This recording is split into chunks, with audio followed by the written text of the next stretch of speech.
Good morning or afternoon. Today you are on the Ann Show for Ansley and Neely. Today we will tell you about the different parts of the brain, their functions, and ways to remember them. Some will be funny and some might be a little hurtful. Up first, the medulla. The medulla is at the base of the brainstem and it controls your breathing and your heartbeat. One way that Coach Curry told us to remember the medulla was that there was a girl named Medulla, and all she did was breathe and have a heartbeat. She didn't do anything else. But Neely has come up with another way to remember the medulla. Neely, what's your way? Well, I would be happy to tell you. Well, for our AP class, we have quite a few people we wish would act like a medulla. Because, well, Allie, we're looking at you. Sometimes it would just be nice if you would just sit there and breathe and have a heartbeat. Nothing else. Just a little bit of silence, if you don't mind. But then also, we have a surprising medulla, Jacob. This is the one class that you decide that you're going to be quiet in. Why? We don't know. The one discussion class that we have, why you just decide to sit there and breathe, we'll never know. But honestly, sometimes it's appreciated. Allie, we love you. Speak for yourself.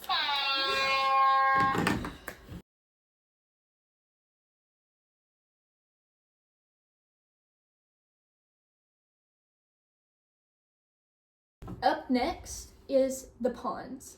They relay information from the cerebellum to the rest of the brain. One way that Coach Curry told us that we could remember it was like in chess. The pawns, they don't do very much for the game, but they relay the information from one piece on the chessboard to the other.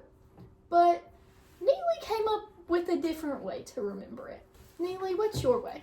Well, I would just kind of like to say that we're all basically pawns when we have our test, because we just stop working and just have relay no information or very little.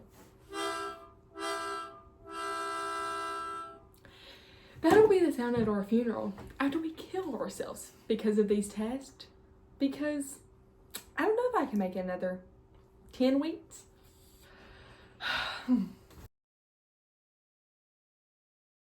The cerebellum does motor learning, sense of body position, balance and equilibrium, and fine motor movements. Fine motor movements. One way that we learned to remember the cerebellum was that there was a gymnast named Sarah. She was awesome at the balance beam. She had great balance, could do all the flips on it, and land them perfectly because of her balance and equilibrium. But Neely didn't like that one. She wanted a different way to remember it, so she came up with her own. Well, instead of Sarah being really good and having a really good cerebellum, I like to think of August, where her cerebellum doesn't seem to work very much. You know, I just like to remember when August got put in for the first time this season, because we were beating them by 40, give or take. And she gets in, and it just doesn't seem that her cerebellum wants to be working when she fully airballs. Not so good. We love you, August. Yeah, so does that bitch. That's also the sound that we hear when the game ends and August has not left the bench. Up next is the thalamus. The thalamus is in the middle of the brain and it relays the information everywhere else.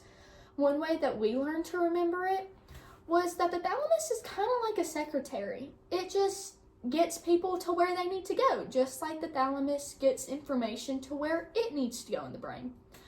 But once again, this one wasn't good enough for Neely, and she wanted a different way. So, Neely, what's your way? Well, my way of remembering is a lot of people in our grade or thalamus. They, they just are in the middle of everything and all the drama. Just like the thalamus is in the middle of the brain. They love to relay information all over the place. So, with the way they be acting, the highest they're going to make it is the secretary. So, they can just do what they love and just keep on talking, I guess. Up next is the hypothalamus. The hypothalamus has to do with homeostasis. And one way that Coach Curry let us remember this is them people on the internet and TikTok and Instagram that's just like, Lord, I need some water. They are trying to get back to homeostasis. But sometimes it works and sometimes it doesn't. But once again, Neely didn't like this one. So, Neely, what's your way? Well, to be fair, I don't like the way many things are, so just know I'll have something for everything. But for this one, with homeostasis, I think that one person that seems to be consistently at homeostasis in our class is Rebel. With all the gas he, releases, it just seems like he will always be at homeostasis. No stomach problems, no nothing. No, they're always fine. Hey, but who knows? It might not all be Rebel, because I haven't smelt it yet, but I know those people in that back corner have, and whoever smelt it, dealt it. Trust me, you have been blessed if you haven't smelt it. Hey, but listen to this. I'm a girl. Girls don't fart. That's nasty. But that back corner. Hippocampus has to do with new memories, ideas, learning, and understanding. One way that we learned that we could remember the hippocampus is when you go to a new college campus. You get new ideas, new understandings, you learn new things. But again, this just didn't satisfy Neely. So she came up with something else. Well, I always seem to think of the hippocampus when I look at you, Ansley. Because... Oh, well, why is that? Well, because it looks like you've been on a campus with that freshman 15 that you've clearly gained. And it just is really making you look like a hippo, to say the least. It's not very nice. Oh, well, it's not very nice when it's summertime and I'm in the water and one of you, hippos, jump in and a tsunami is coming at me. And even as a shark, I wouldn't be able to survive it. Not everybody can lose the weight like you can. Some people just have to work harder. I know I am a skinny queen, to say the least, and just body goals, but maybe work a little bit harder because I don't want to gouge my eyes out all summer. Actually, you have to do too. What? Looks like I'll just put these up. Yeah. So I can have the summer bar. I think that Well, would like be summer best. butt. Yeah. What butt? The corpus callosum. The corpus callosum is a communication pathway between the left and right brain. It's a bundle of nerves that lets the left and right brain... What's my word? Communicate? Yeah, communicate. Well, it It sure lets does them look like yours communicate. has been cut. Oh, now that's not nice, but you know what? That's it, you're done. You're done. But again, she's just so mean.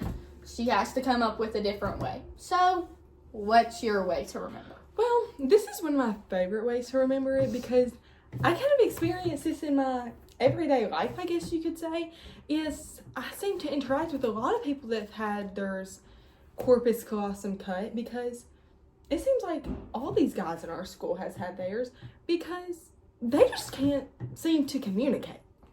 Ever. Oh, baby. No. Oh, What's the problem?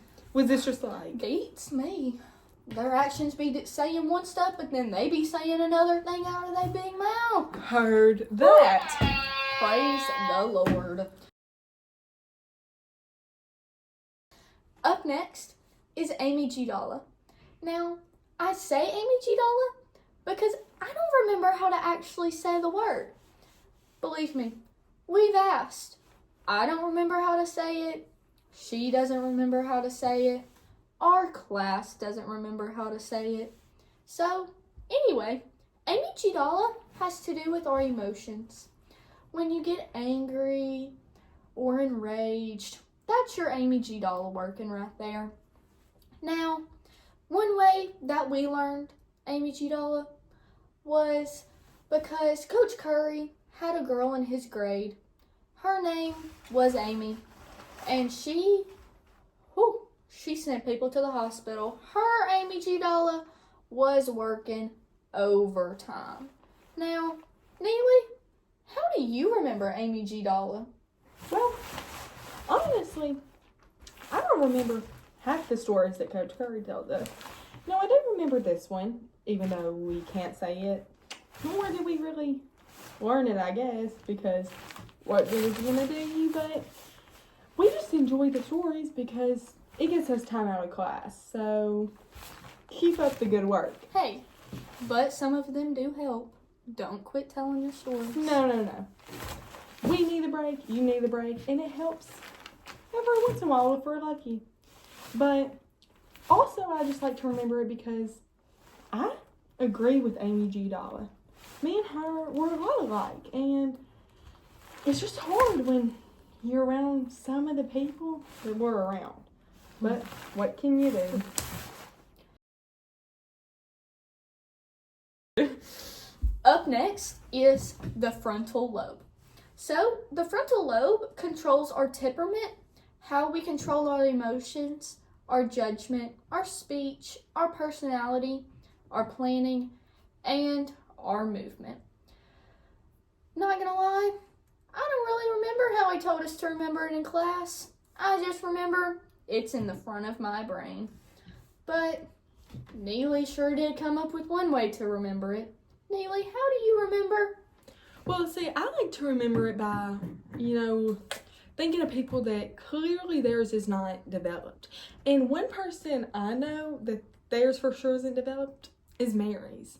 Because some of the decisions and some of these guys that she makes or the guys that she picks, you can tell not the best ones. Because you know how they be acting? Like, gangsters! Ugh! Gangsters! Ugh! Gangsters! Ugh! Gangsters! Ugh! Anyways, yeah, some of them just don't be acting right. More like all of them. Up next, the parietal lobe. The parietal lobe has to do with body position, spatial reasoning, as in touch, pressure, temperature, and pain.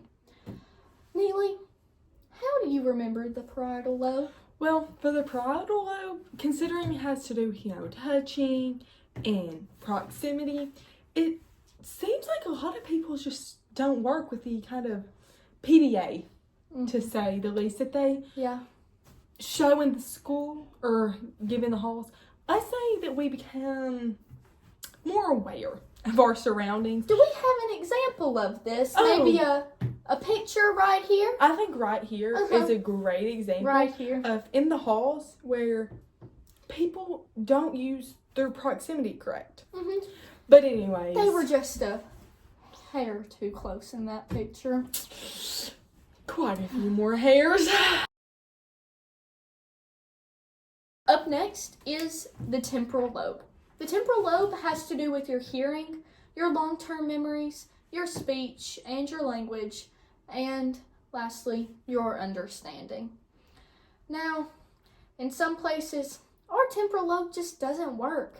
Not even Neely, a little. Where's one place that your temporal lobe doesn't work? Well, one place I don't think my temporal lobe has ever worked is Spanish. And what a shocker there. The language doesn't work. The understanding definitely doesn't work. Literally in one ear and Straight out out the other. So, yeah, the hearing doesn't work. Speech doesn't work. Long-term memories haven't worked. Not even short term. Only bad memories in there. Yeah. Oh. And none of it includes Spanish because me no hablo español.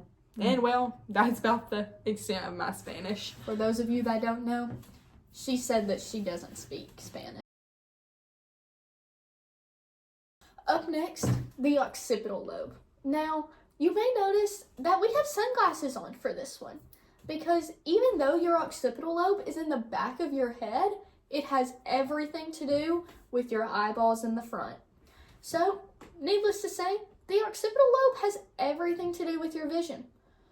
So, just remember, you have eyes in the back of your head, whether you can see what's behind you or not. But anyway, Neely, how do you remember the occipital lobe? Well, I remember it because I remember that a lot of these girls, including myself, our occipital lobes don't tend to work a lot of the time because I don't know what we ever see in some of these men. But one person whose occipital lobe is on point. Open point. It's Kylie. Yes. Because See, just look at their cute little picture just right here. yeah, They're so cute. we Her don't occipital know. lobe We don't was know occipitaling that day. how some people get so lucky, and Yeah. we would like the link to where To wherever You you found got him, yes, just send it on over, please. yeah, because we're on eBay and you were on the Bible app shopping. Exactly. So please send over that link because at this point we're not It ain't doing so working. good. It just ain't working. Up next is Broca's aphasia. It has to do with the left frontal lobe. It's responsible for directing motor movement and it's involved in speech. People with Broca's aphasia has very broken language. They can make sense of their words. It just takes a good while for them to get it out. Neely, I think we had a good demonstration in class. I do too. You know, even though this unit is not with the Broca's area, it really was a good example when August could not read a simple sentence. Mm-hmm. It really just confused her when every third letter was gone. And maybe she just got one too many basketballs to the head, but I don't know how if she stay on that bench. Up next is Wernicke's aphasia. It has to do with the left temporal lobe. It's responsible for our language composition and expression. People who have Wernicke's aphasia, they talk a lot, but none of their sentences really make sense. It's kind of just like they babble and talk and yap and ramble and just talk, really. But we know some people who kind of do that too, don't we? I know a school full of them, and they're called teachers.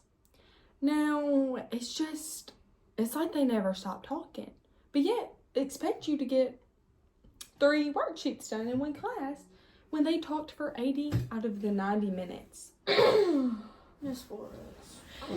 Speaking of her, again, it's just like she rambles because when she went to Mexico over winter break, she spoke Espanol the entire time and came back telling the class she no longer liked speaking English.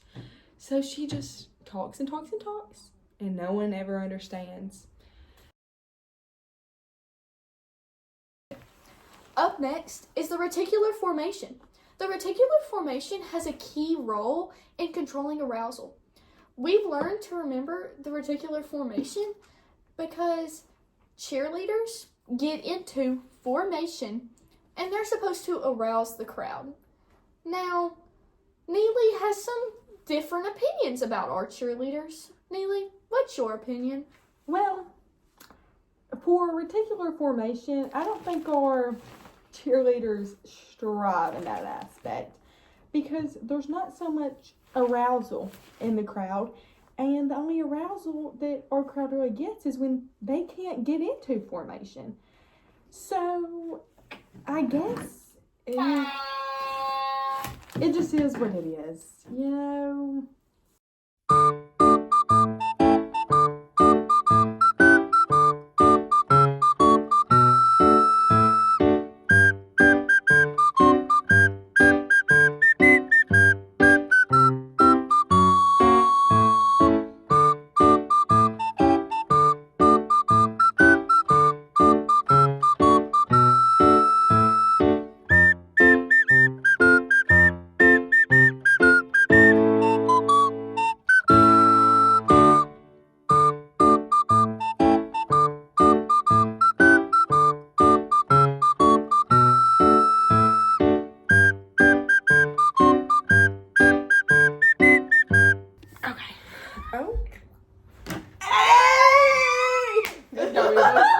I'm a girl.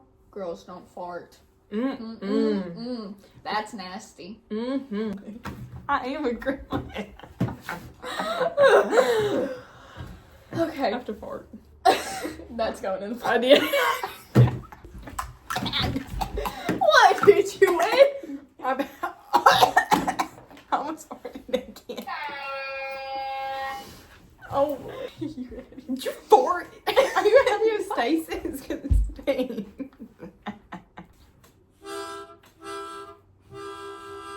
That's what you're gonna hear at my funeral because I'm gonna kill myself because of you. Well, it'll be better than killing myself after seeing you in a swimsuit. Awesome. Oh my. Me. Okay. So Frontal I lobe. fall in love just a little more, a little bit. You day with someone new. You ain't heard that song? Lobe. Holy crap, See, I'm looking you disgusting. can hear you. Wait, what? Fall in love Okay. just a little bit. Every day with someone new. Just like, Oh my god, that would have been so good if he slapped me right there. Okay, is that it? Yeah. Okay. Oh. Wernicke's area. Are you ready? Mm-hmm. Up next is Wernicke's aphasia. No, it's Wernicke's aphasia, right? Mm-hmm. Okay. Okay. Oh my god, I can't breathe. Okay, you just gotta breathe for a few minutes. Do you know your lines for this? Not really. I just asked about the cheerleaders, but I got it. It's fine. Okay. I'm gonna stand up, like I come out. Please. You just can't do everything the way we can, but it just be like that sometimes. Well, we can upload it, and then once he does it, we can delete it, maybe. It'll be so good. He'll be like, I need to show my other class, like my next year classes, and we'll be like, we know. I guess we'll just get YouTube famous. Like crap. I have to burp now. Crap. Crap. Just let me get to the part where we need to get. I'm not cool in this freaking. Damn, sweat my balls off. Okay, are you ready? Mm-hmm. God. That actually did really good, though. Yeah, I did. Okay. Just grab it. I can't. I'll grab it. Just let me grab it. Got That concludes our TED Talk. Thank you for streaming, and Ansley and Neely. Goodbye and have a good day. Or don't. Who cares? Not us.